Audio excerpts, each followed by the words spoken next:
Good morning, everyone. Wait a minute. Click here when live stream. Are we live, John? Okay. I'm on a new computer. Oh, yay! Yay! Okay. Happy 2025. It's great to be with you here today. And I have to tell you that um, it's a miracle that I'm here. Don't make me laugh. There it is, right there. And I've taken cough stuff. So we had a wonderful, wonderful Christmas. And let me get some reactions. There we go.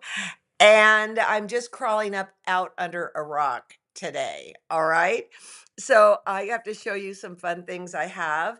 And today we have a really great interview that Lilo got that is camouflage from Houston. It wasn't what I expected when I saw it. So I'll even show you a camouflage thing that I've got going on here. But this was sent to me. I don't know from exactly who, but it said, "Uh-oh, I only ate the cookies with my names on it." Right, there you go. Actually, I want that sweater. So excuse me, let me tell you what's going on. Um, I have influenza A, and so does John, and so does Adair, and we are out. And actually, today's the first day that I am up and I have clothing on. Well, no, I'm not running around naked here or anything, but it has been something else. If you have any sort of upper respiratory thing that's going on, please go in and see urgent care or whoever you go to, because they ended up giving me a breathalyzer and this and that. And I know the one I was mostly concerned about pneumonia, but I bypassed that. Yay! And that's why Ricky covered for me last Monday. And I asked him to cover for me today, and he said, okay. And then he goes, but I can't. And then he realized he double booked. Okay, so that happens. We know all the time. And I said, he said, just put on a baseball cap. And I'm like, oh no, man, I need hair and makeup. And he just laughed. He said, yeah, said it's easy for you to say, Mr. Baseball Cap Head. But anyway, it's just a real cap of the holidays as everybody loaded on. It's like, oh, you want to see pictures of my grandbabies? I'm so happy to show you. So we had all the kids here. And what's so wonderful now is that it is no longer um, the thing about, wow, what is the most wonderful, fabulous present. Now it's down to who can give the most ridiculous thing. And I have to say that we're getting pretty good at it. So here, I'll share some things. First of all, we all had matchy jammies on. And if you need some really good jammies for yourself, these are, I think, Hannah Anderson. Is that what it's called? They are so nice. Okay, so this was Joey's the best gift he got. This was a plate that he made when he was 4 or 5 years old that my friend has hung on to forever, sent back with a letter, and on the back I put Sotheby's. So he got a plate from Sotheby's and he just was so overwhelmed. He didn't know what to do with himself. Also, note the shirt he's wearing. Last year, all the guys got shirts that were just ridiculous, absolutely ridiculous. And so they all wore them this year. And I mean, we probably paid $5 each for them. So also, Joey opened up these socks, and that's my son-in-law on the socks, and it says number one dad. And he opened them up and he goes, I don't think these are for me. And we said, oh yeah, yeah. So we established that Jerry was number one dad, Joey was number two dad, and John was number three dad. I mean, dignity is everything with that shirt and all that. You know what's so great is when you see these kids together, they just love each other. And one of the things they did was they made a treasure hunt, and it was the women against the men. And the women won, and they did a really good job. Like one of the things was, where do you put what do you put on pancakes? So everybody was just tearing through my kitchen. But the next clue was, where is it? Right there, maple syrup. So the ladies did a really, really, really good job, and that was super fun. But that night also was Hanukkah. And so, as you know, my daughter-in-law, who's the upper right, is from was born in Israel. And so Lennox got to light the first Hanukkah candle while Lev recited the poem in Hebrew. Then the girls got to play dreidel, and I didn't realize it was a betting game. I had no idea about that. And then, we're having such a good time, but Nava kept saying, "I'm cold, I'm cold, I'm cold." And, that was the start of this. So I've gotta show you this picture, which is so sweet and so sad, but this is Nava in front of the fireplace. You have to know there was a Shannon blanket on the floor, a Shannon blanket on top of her, a wool blanket on top of that, a crocheted blanket on top of that, and then Freddie, and the poor kid was still cold. So anyways, the next day we were supposed to go to San Francisco or whatever. Well, it was rainy and this and that, and we forget it. That didn't happen. And the girls just walked in the front door and started crying. It was still worth it. Still worth it. So, you guys, I'm going to apologize if you've sent me things and I've lost them. Surprise. But here are a couple things that you've sent me that I thought were kind of really cool that I managed not to lose. So it's not like, oh, I like you better than you. It's just, okay, this is what I could pull together this morning. Arta sent this. Okay, we've done this before. I think it's Arta Burns. We've done this before, right? These little sticks and stones. Well, guess what? Those are her color catchers, her shout color catchers that she's pieced together. Wow. Wow. So then Cynthia, um, yeah, God, Cynthia, you said you've been with me since Simply Quilts, so thank you. And first, and when we started the quilt show and all that, she's an art quilter, and so she wanted to share her. She's an art quilter, how to tie a quilt. I love it. How to tie a quilt. How to tie a tie quilt.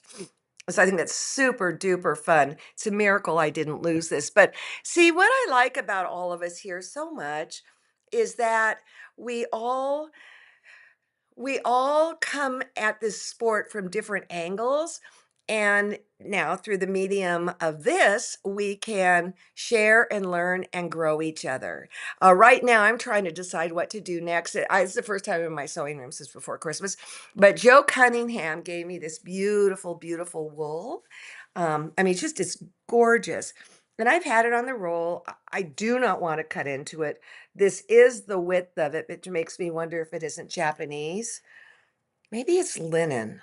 But anyways, I saw something the other day online, and it was where people, or a people, one person made kind of an irregular grid and then filled it in with stitchery. And so that I went, oh my gosh, I got to go pull this stuff out. And my question to you people is that would you put something on the back of it like a batting, or would you just keep it see through? I'm kind of even maybe even thinking like a dark gray wool or something like that to help stabilize it. I don't know. I'm kind of like looking at this going, oh my gosh, this is so beautiful. And I'm not even a purple person. Mm-mm. So, Joe Cunningham, you are one of my favorite out there. And I knew I was starting to feel better when I thought of this and when I saw that person's stitchery. And again, I saw it on the internet. Okay, so I have a little, before we get going here, I have a little lesson that I want to share with you. Okay, so let me walk through it. And this has just a little bit to do with today's video on camouflage. But as you know, I um, I love old antique quilts, ones that, who knows what the maker was thinking? Who knows what the maker was into? My guess is this is probably from about 1875 or something like that. And so here's the deal. I saw this. and I snapped a picture of it. I wasn't supposed to, but guess what? I don't care. And ooh, did I just say that? I guess I did. I care. I shouldn't have done that. Anyways, you also know I'm into silk, okay? And I might have shared this before, but this is going to get wrapped up here. So, here is the quilt I did in silk. And I was sickened when this got done, okay? And it is, I'd say, either the bottom or the top, I forget, is like about 2 inches wider than the bottom. And no matter how much stretching, pulling, etc., it was a mess. I just, it's not square, and that makes me crazy. So um I thought, okay, I'm gonna make this quilt again, only this time I'm gonna do it out of cottons. Oh, let me say one other thing. On the outside edge, you've got all these points and triangles and all that. So I couldn't just go in and square it up. So this thing is a mess. And if you even look on the upper right hand side, how the border where it's attached to the body is kind of going, wee. So I said, okay, I'm just going to set you aside. Now, Suzanne loves this quilt, who, by the way, has COVID. And so it hangs in her office unfinished. All right. So I took it. So I'm going to have to go forward and then come back. So I decided to make it again, only in cotton. And I decided, for the most part, now my pants are on fire because you can see some triangles in the bottom left and the upper right. I kind of didn't want to do something as formal that was on the silk one. And so I just made blocks, blocks, blocks, blocks, blocks. And this was a blast to do. And when I work with a quilt that is like this, or an inspiration, I should say, I will go and I'll pick out 4 or 5 or 6 things that really speak to me. And then that's what I'll start making. And I'll do them in numbers in inches that are divisible of each other. So I know it's going to go together eventually. Yeah, there's some cheating and some pushing and some pulling and all that, but that's okay. And so when I got this on the wall, now this is quilted and finished, and the bottom left hand side, there was not enough orange. It kind of started from the upper left down to the bottom right and then moving on up to the right. And it just was not right. So it was pieced, it was quilted, and it wasn't right. I'm not about to take it apart. I got news for the world. So I decided to camouflage.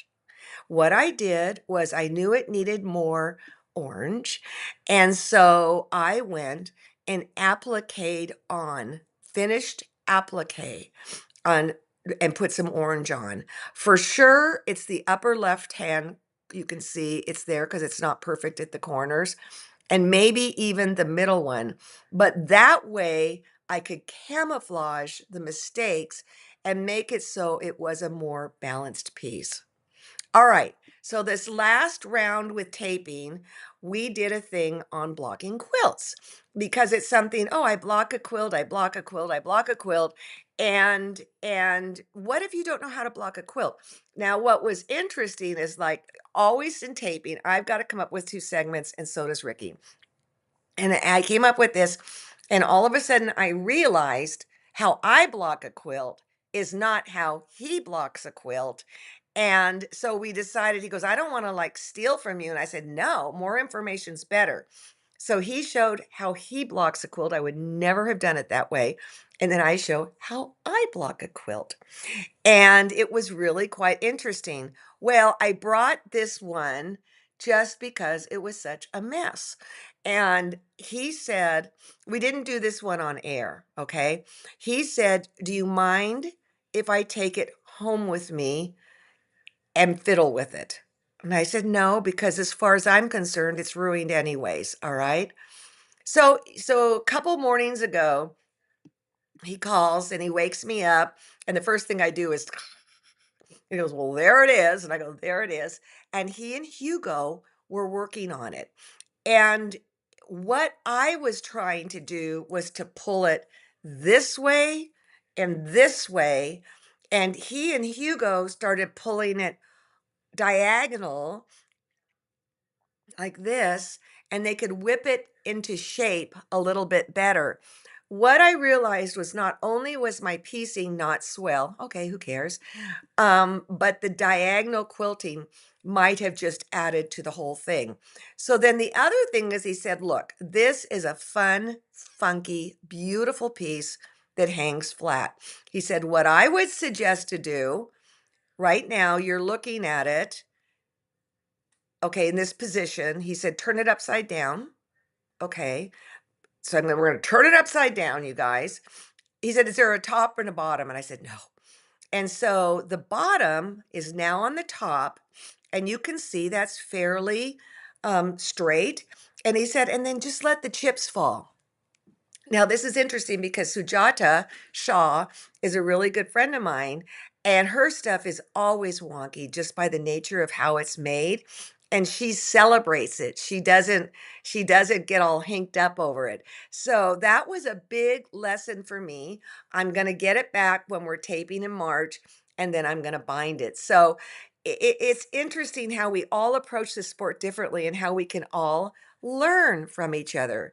So why wasn't I supposed to photograph it? Pat, I don't understand your question. Oh, that quilt. I don't know. But I don't know. But I wasn't. And I just kind of walked by, went, snap. I'd be a good PI. All right. So, okay, let's get back to Houston with Lilo, an exhibit on camouflage. And again, it is absolutely not what I expected, and I thoroughly enjoyed it. So put on your sleuth glasses. Let's go.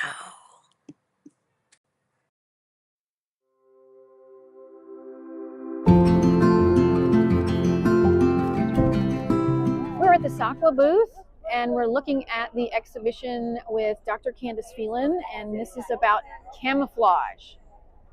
Yes, I'm thrilled to show you this amazing exhibition on camouflage.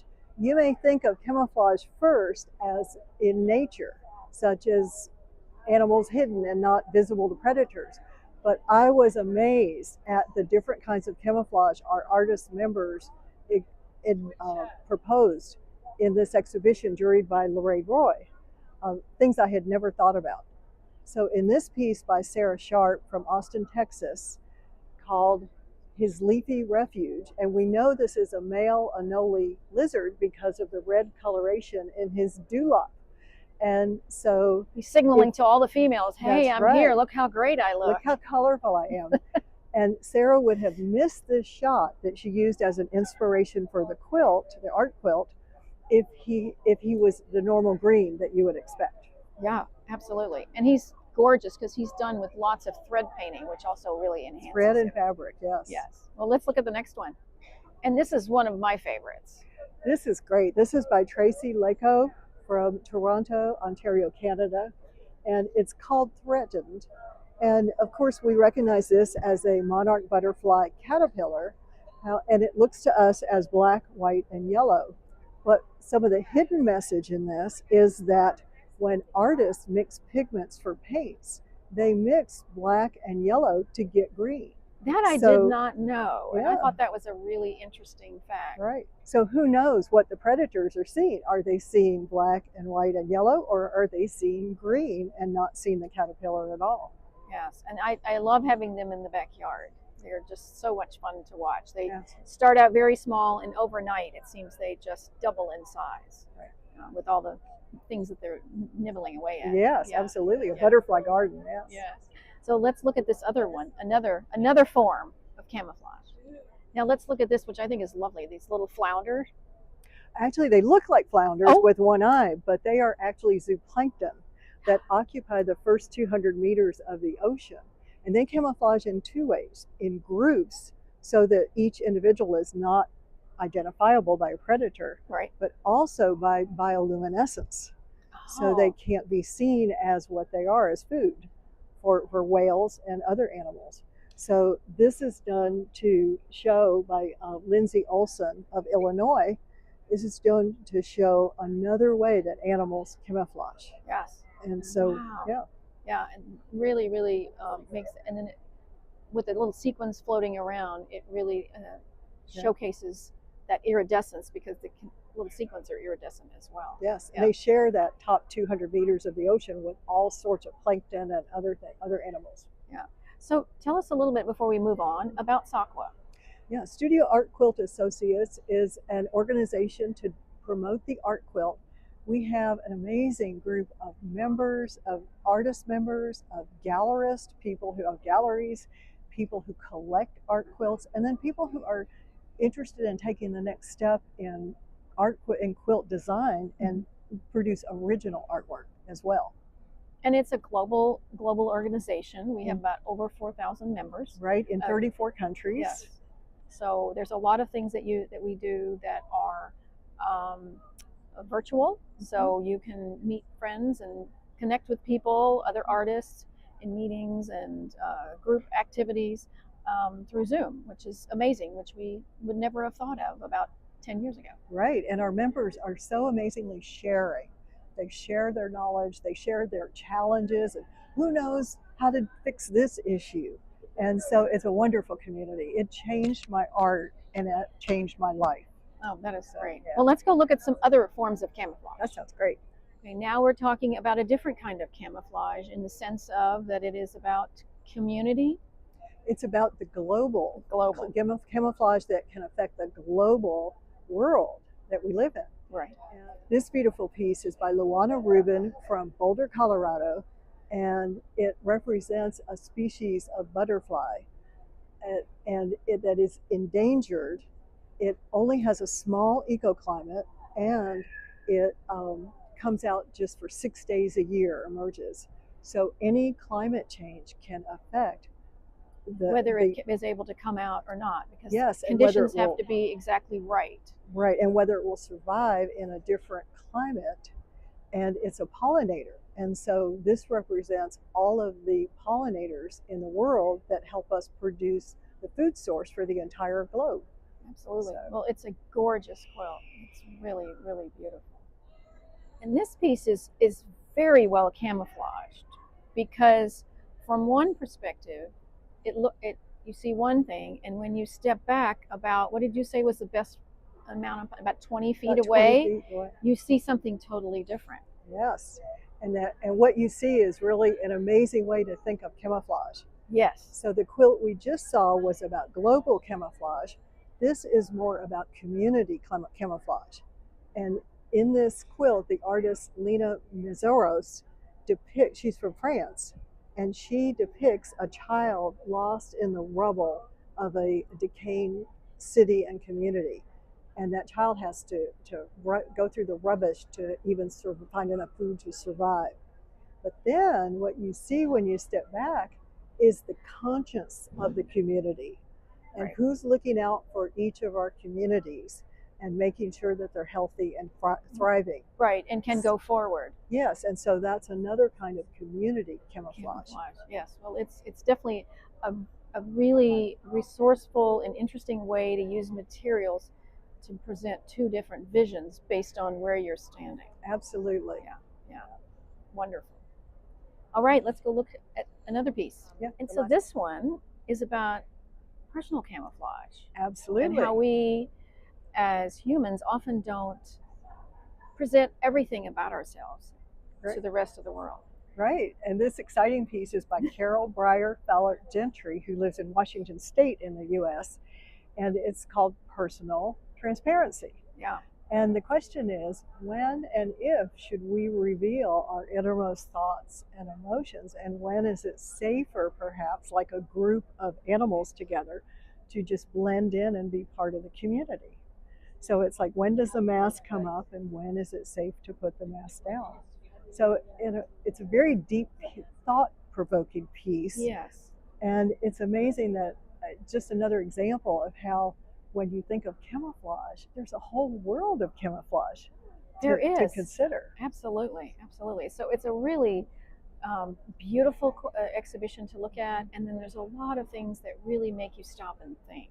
Right. as And well. these few pieces we've shown represent 36 pieces, each with a deep message Right. and a beautiful design. Yes. Well, it's an absolutely wonderful exhibit, and thank you so much for taking time My pleasure. to share that with our TQS community. So if you have a chance, if you're able to, there's a catalog. Right. You can get that and then learn more about each of the individual Right. pieces. And you can see it on SAQA.com, SAQA.com, anytime. Yes, anytime. Yes. Thank you.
That's pretty neat, huh? Yeah.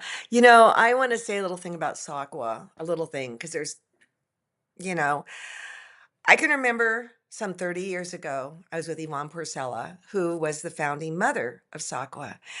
And we were at a grocery store in Modesto, I believe, in a food section. So we were having a cup of tea or something like that. And she was out of her mind over this organization that she was starting. And I just looked at it like, okay, okay. And when I think of what Yvonne started 30 years ago, I just looked it up 30 years ago, and what it has become is a miracle, a blessing. All the good words you can put together. And I have this in my sewing room, and I went and grabbed it. This was a piece of Yvonne's. And I can remember when Yvonne's were doing the kimonos and all this stuff. But the fact that she had that little vision, that twinkle in her eye, we today have an incredible organization that we are invited to be a part of. If you are not a member of SAQA, I cannot strongly enough encourage you to become one of us. And the thing is, what is us? I don't know. creators. So it's not like you have to be this or this or this or this or something that's in an exhibit or anything like that. We are creators, and that is SAQA. So please, if you're not a member, Google SAQA, SAQA, and sign up. And I honestly, I can't tell you how much it is, but I know it's, totally. It'd be like, come on, join your guild, okay? Come on, people, join SAQA. And let's continue to grow together. And to Yvonne, thank you. Thank you. Okay, everybody, thank you for joining me today. I wish I could tell you what we're doing next, but I've really, truly, this whole flu thing has thrown me for a complete loop. So I'll be back Monday. Hopefully, I won't be barking. And let's set 2025 on fire, and let's create, let's rejoice, let's gather together as one. Thank you for choosing to spend your time with me, and I hope to see you soon. Bye bye.